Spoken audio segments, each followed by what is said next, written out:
Welcome to my Scarlet Enclave boss guide series for Season of Discovery, Caldoran. Raid positioning will look something like this. For phase 1, make sure the boss is facing away from the raid so no one is hit with the frontal Wake of Ashes. Every 30 seconds, the boss will cast Blinding Flare. Everyone in the raid needs to look away or you will get stunned. Periodically, they will cast Blade of Malice, a heavy hitting ability which will deal holy damage to your tank. Execution Sentence.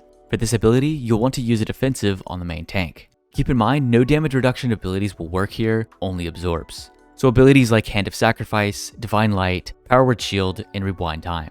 Lastly, Divine Conflag. The targeted player must run to the location shown on screen, drop the circle near the off tank and their group of adds. For the adds, the Martyrs will cast Devoted Offering. It's important to interrupt this as they will heal the boss to full health, as well as all of the adds. You can't kick this with a normal interrupt ability, so you'll have to use a stun like Scattershot, Blind, or Polymorph to interrupt this. The mages will cast Righteous Fire. Try to kick this or any of these abilities so that you can stack the adds up much easier and cleave them down. The goal here is to kill the adds in the fire from Divine Conflag, as this is the only way that you can kill them. For my off tanks, prioritize picking up the Ravager adds first, as they will delete your healers. I recommend using 4 healers for this fight and 3 tanks. You could choose to use 2 tanks for phase 1, but having a 3rd off tank to pick up the adds will make things so much easier. Also, don't be afraid to walk into the fire to reposition the adds, as it's very important that they are in the fire whenever they die. Same thing goes for the player dropping a new Divine Conflag. Don't be afraid to stand in there for a little bit so that the positioning remains the same. At 55% health, the boss will enter phase 2. The Ashbringer will appear and begin dealing heavy AoE damage. Focus it down to 40% before Wrath of the Crusade wipes the raid. I recommend using Power Word Barrier to make this transition much easier. Be sure to top the raid because at 40% the raid will become shackled and continue taking damage. Shortly after, the boss will cast Dying Light, run to the blue circle as shown on screen to stay protected from the blast. After this cast, follow the boss through the portal and avoid any falling rocks on your way out. Once outside the cathedral, we have now entered phase 3. During this phase, everyone's max health will be reduced by 10%. The boss will continue casting their previous abilities, Blinding Flare, Blade of Malice, Execution Sentence, and Wake of Ashes. This phase will introduce 3 new abilities, the first being Cessation.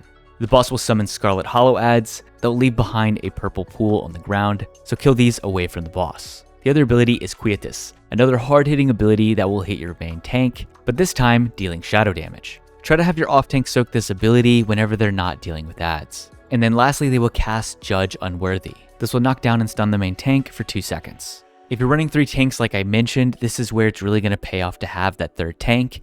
You can have them soak Blade of Malice, Quietus, or even an Execution Sentence. This will help relieve a lot of the pressure off of the healers. At 10%, the boss will enter phase 4. They will summon the Ashbringer once again, along with previous bosses from the Scarlet Enclave. At this point, you need to keep all DPS on the Ashbringer and then the boss, all while dodging the old and new mechanics. For melee, you'll have to keep an eye out for the Desecrated Ground effect. On screen is what that looks like. And then one of the bosses will fixate on a player, kite this around the room away from melee, and everyone else should be looking to avoid this.